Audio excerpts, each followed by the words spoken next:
Continuous maintenance therapy is the current standard of care for myeloma patients. However, growing research is exploring a new approach: fixed duration maintenance therapy based on achieving and sustaining MRD negativity. This evolving strategy, known as response adaptive therapy, aims to tailor treatment length to a patient's individual response. In this HealthTree University lesson, leading myeloma specialists share their insights on this emerging concept and highlight clinical trials that are testing whether some patients could safely stop maintenance therapy after reaching deep and lasting responses. Is maintenance therapy continuous or a fixed duration? What is response adaptive therapy? Maintenance is one of the big hot topics right now in myeloma. And right now the paradigm is just treat until progression or intolerance. But we're starting to say, well, do we really need to do that for everyone? Can you stop it, or do you need to continue? And there's been a number of studies to help inform this. So there is a study called the Stamina trial, CTN 0702, and it said, should we give 2 years or continuous? And in that trial it said continuous does better, keep them on it. But then a really interesting trial called the Master trial, which has been presented a number of times by Luciano Costa, one of our great myeloma colleagues, said, well, wait a minute. Maintenance may be different or mean different things for different risk stratifications. So in the Master trial, he took patients who achieve MRD negativity and then stopped their therapy, stopped their maintenance. And when we look at it, we group them into 3 categories: no high-risk cytogenetic abnormalities, 1 high risk, or 2 or more. And when you compare it and you look at it, the people with 0 or 1, the overwhelming majority are maintaining their remission without maintenance therapy. But the people with 2 or more high-risk cytogenetic abnormalities are relapsing. So right now, the short answer is we treat till progression. What we're starting to understand is that for patients who achieve a deep enough remission, if you have the right type of disease, the good risk stuff, you may do just as well continuing maintenance or not. So we're really trying to get granular about that, but that's what the early data is showing us. There's a lot of trials and discussion going on with maintenance, which I think is very exciting, that in each and every step of the myeloma therapy, things are being reevaluated and we are updating and optimizing our therapies. If we look at the first trials, maintenance does increase or prolong the progression-free survival, meaning that the disease stays away longer if we do maintenance in general. The standard recommendation is to do maintenance as long as it works, so until progression. In general, not only high-risk patients, but in general, there is the question of how do we tailor maintenance for each and every patient? Should we have 2 or more drugs for those that are high risk, MRD positive? Can we de-escalate or stop maintenance for those that are on the other end of the spectrum, that are MRD negative or not high risk? So we here at MSK have an ongoing trial. And this is somewhat based on one of the trials from the UK myeloma group, where they saw that after 3 years, those that were MRD positive, there's still a benefit to continue maintenance. For those that are MRD negative, it's questionable how much benefit we get with maintenance after the 3 years. Based on this evidence, or based on this data, we here at MSK, Dr. Corday, she's leading a trial of maintenance discontinuation. So for those that have sustained MRD negativity for 3 years, there is an option to stop maintenance. Early data from this trial and also from the trial that Ben Derman is leading in Chicago that was published, we see that the majority of patients after 1 or 2 years are still MRD negative. There are a few that have turned from MRD negative to positive. However, not all of them have started maintenance again. So some of them can still be monitored because it can still take a long time until we actually see disease that we need to treat. So if we take that group that are probably not the high-risk group, more of the standard risk, with sustained MRD negativity for 3 years, the standard recommendation is still to continue maintenance, but that's the patient group where we can consider and talk to each and every patient. Should we do this?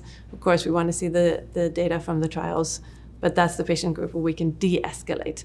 For those after 3 years that are MRD positive, there is a benefit of continuing maintenance. For the high-risk group, I would still recommend keeping maintenance. And here is also the group where we would discuss all the way from the beginning, doing more than just one drug maintenance, or probably 2 drug maintenance for those that have 1 or more, but particularly those that have 2 or more high-risk cytogenetic features. I think this is also the big question for lenalidomide maintenance. How long do I have to take it? Because, by the time you hit, year 1 even, it just gets to be a drag.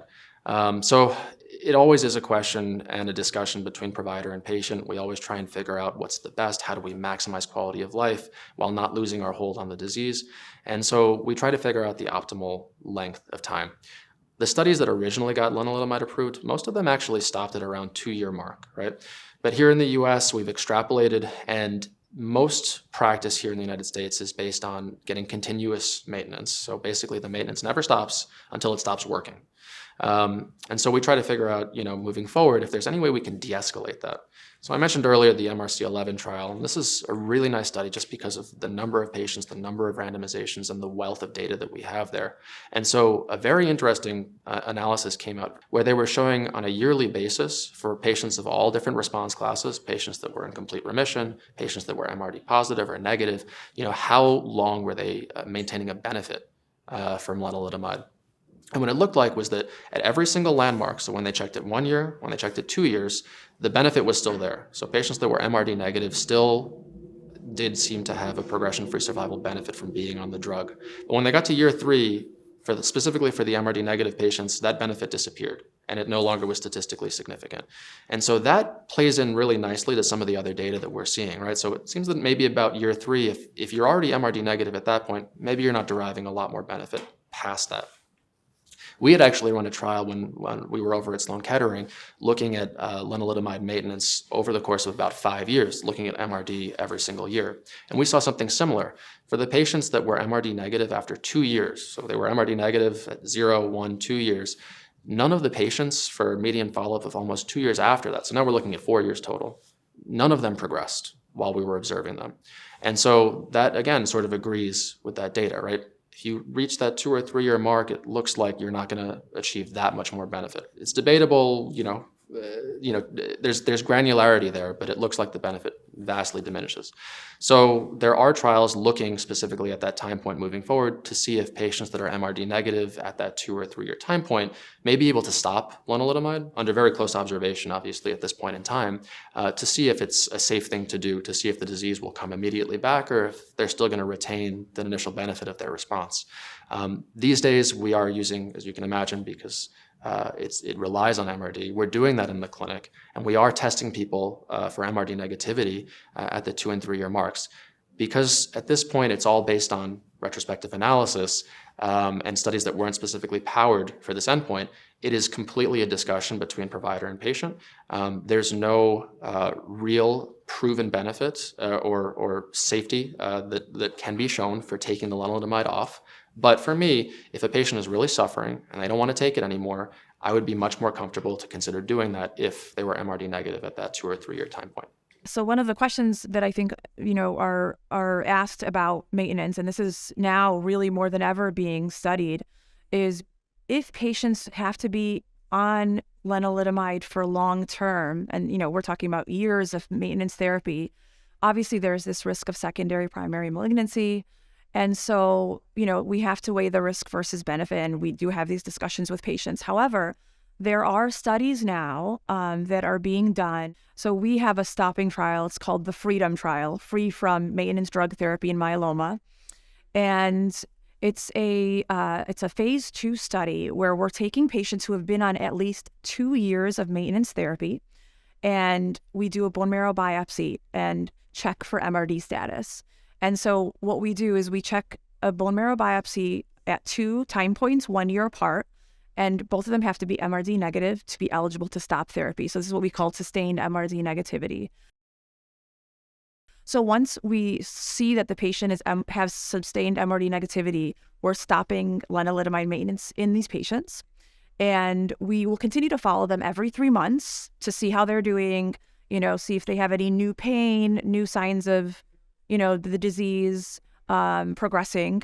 We'll still check their protein levels every 3 months as well. And then every year we'll repeat that bone marrow to check MRD status. We hope that what we'll learn is there is a subset of patients that can safely stop lenalidomide